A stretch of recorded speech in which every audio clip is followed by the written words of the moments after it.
So we'll go back and we'll continue with our heart rate variability and we'll see how to work with this. Now, in a very short understanding of, let us see once more, the body is in a closed loop, homeostasis closed loop, being monitored and governed by autonomic nervous system.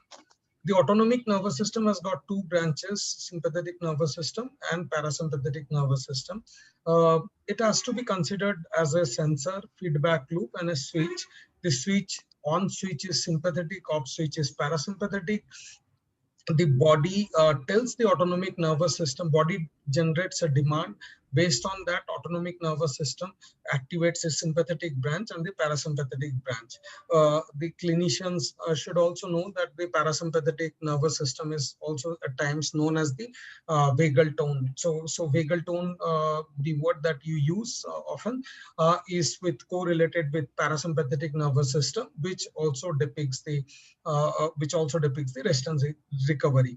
But however, before I go deep into the autonomic nervous system, let me try to explain how this autonomic nervous system works. So this autonomic nervous system is of two specific ways it acts. It is almost like a homeostasis. So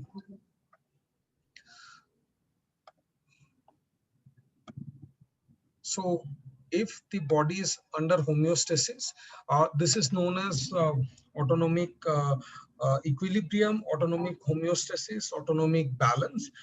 And whenever, let's say suddenly I'm talking with you and suddenly there is a snake in front of me. So I'll get a reflex mechanism. My body is processing those details. So suddenly, let's say a snake. So my body has to shut down all the logical part of the brain and immediately should increase the response. So this response is known as the flight and fight response. So whenever there is a stress, let's say I saw a snake or somebody is trying to hit me, so I have to move my head. Now this is a condition when the body encounters a danger. This is known as the autonomic stress. So autonomic stress is something where the body has to generate the reflex. It has to respond immediately to safeguard itself. Now that response mechanism against the stress is known as the flight and fight system. So fight or fight. So either you are going to fight that situation or you are going to run away. But under both the situation, body requires more demand. So that is known as the autonomic stress. And autonomic stress is a condition where the autonomic system has to respond. The body has to respond to a very stressful scenario. Now, let's say that the snake is coming and I just keep quiet. I look into it, it just moves away. Once it is crossed, I'll release the deep breath, I'll be relieved, and then slowly everything will come down. My heart rate will come down, my palpitation will come down, and that is known as rest and recovery system. So autonomic nervous system responds to an autonomic stress. Autonomic stress is one which will be lowering the equilibrium. So obviously whenever there is a condition, stressor, which we call autonomic stress, the body is in this stress, blood pressure will increase, body's temperature has to increase, heart rate has to increase, body has to get more active, which is called flight or fight response. And then once that stress condition is gone, then body has to come down to normal, which is called again the rest and recovery system. Now, what happens is whenever body is under the stress, we generate the cortisol hormone. Whenever the stressor is gone, the cortisol is removed from the blood. So cortisol hormone is generated to prepare the body to fight in the stress condition. Now, whenever there is a stress, body generates something called cortisol hormone. And when the stress condition is gone, the body is relaxing, the cortisol is withdrawn. And this therefore is controlled by HP axis.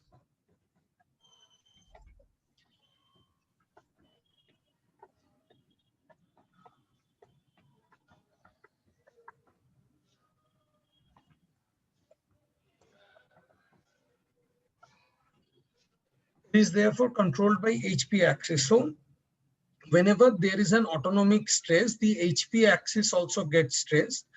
And if the autonomic stress remains active for a very high period of time, we start seeing the problem in the HP axis. So what is that problem? Either you'll have a problem with the hypothalamus part, which is there will be permanent brain damage, permanent damage in the neurons in the hypothalamus section, or there'll be a problem with the pituitary gland.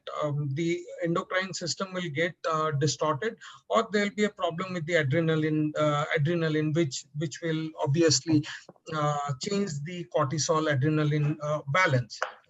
Now, coming back to this system. So what we understand is the body has got this autonomic nervous system which tries to keep the body in the equilibrium. Body always gives a feedback to the autonomic nervous system based on which it generates the demand, or it puts the body into the rest. And whenever the body requires immediate movement or the stressor, we have either flight or fight response and rest and recovery system. Generally, flight and fight response is managed by sympathetic nervous system, and rest and recovery is managed by parasympathetic nervous system or PNS system. And whenever there is a sympathetic activation, whenever there is an excess load on the sympathetic system, this excess load, we call it sympathetic stress, or rather we call it an autonomic stress. So an autonomic stress is the extra amount of sympathetic activation required for the body to meet the requirement. So this is known as the autonomic stress. This is known as the autonomic stress. Now, there is a difference between sympathetic dominance and autonomic stress. For example, there are certain conditions, for instance, I'm talking to you. This is also a stressful condition for the body because the body has to generate more amount of energy for me to be able to speak. Now we have a sympathetic dominance over here, but that is not really the flight and fight condition. Body requires more amount of energy. Sympathetic system has to be more active because I'm working and body has to supply that. When I'm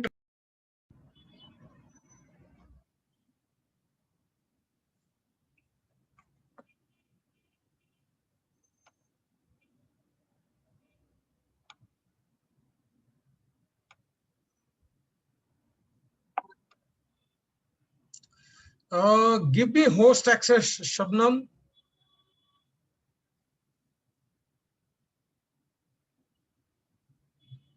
Shabnam, give me host access.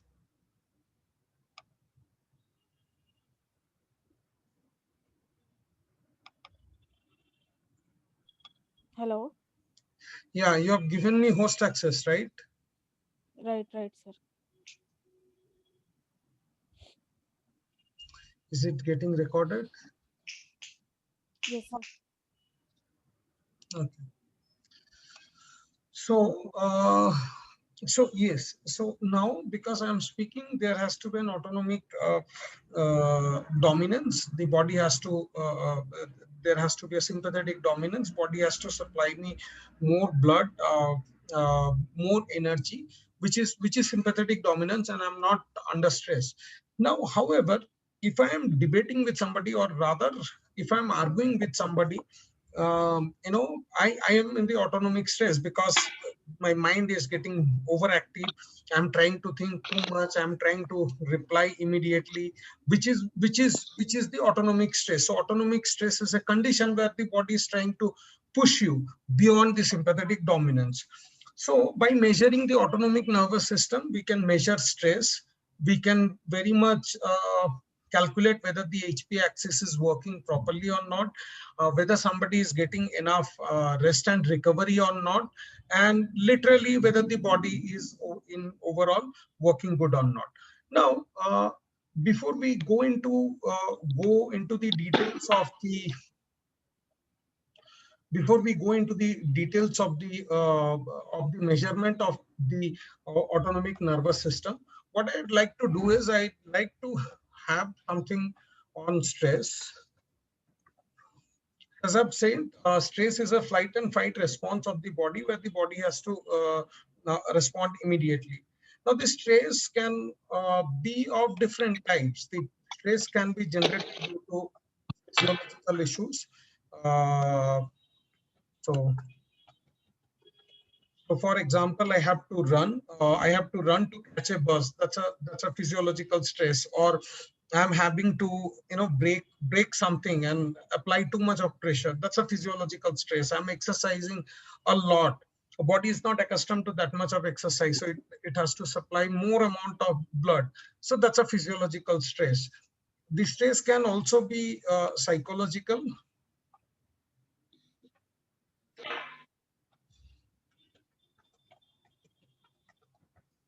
So I'm thinking too much. The body is not accustomed to negative thinking, but I'm thinking something in the back of the mind, something is going on. Now, under that situation, what will happen is the body will have to increase the sympathetic system, which is a psychological stress.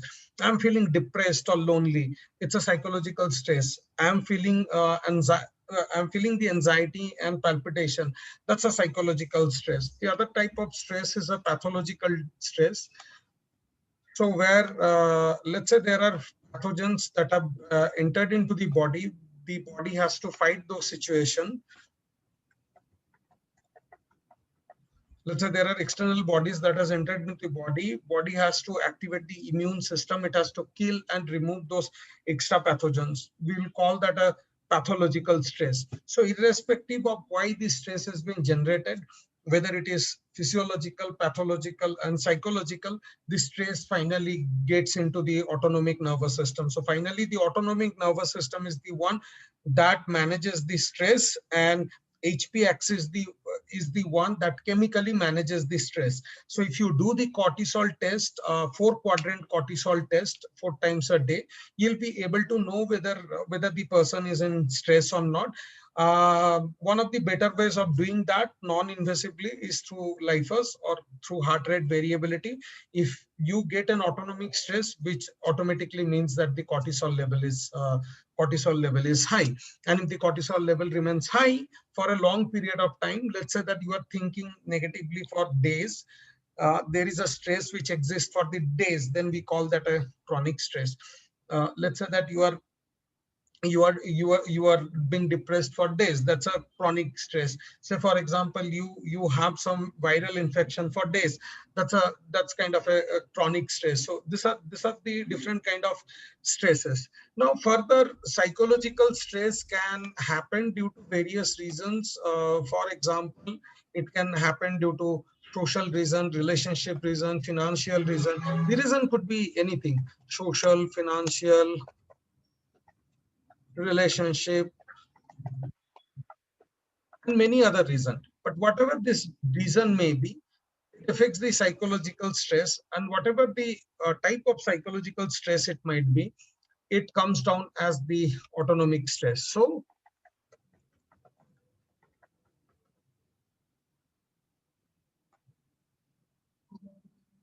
it comes down as the autonomic stress. So if we can calculate the heart rate variability, we can calculate the autonomic stress, and if we can calculate the autonomic stress, we can very well know whether the body is in the chronic stress or not.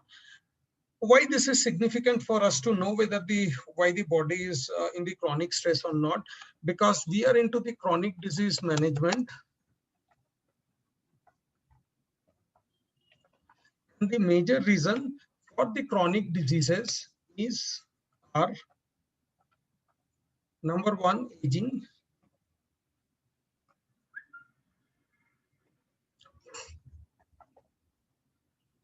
So the more your age increases, the reproduction of the dead cell reduces. So you have more inflammation, and therefore you have various diseases. So one of the reasons, first reasons for chronic disease, one of the first reasons for chronic disease is aging.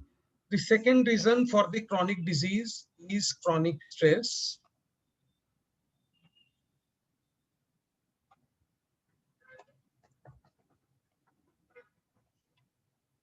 The second reason is chronic stress. So chronic stress, as you saw over here, is a condition where there is a sympathetic dominance and autonomic stress for a long period of time. There is a high cortisol for a long period of time, such that in order to cope that up, there are various inflammation and there are various other compensatory mechanism, which results in various chronic diseases, starting from insulin resistance and so forth.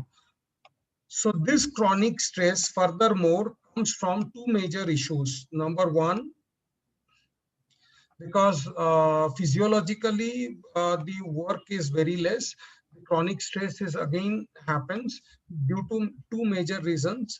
Number one is the psychological, and number two is the improper lifestyle or improper rest and recovery. So improper rest and recovery. Improper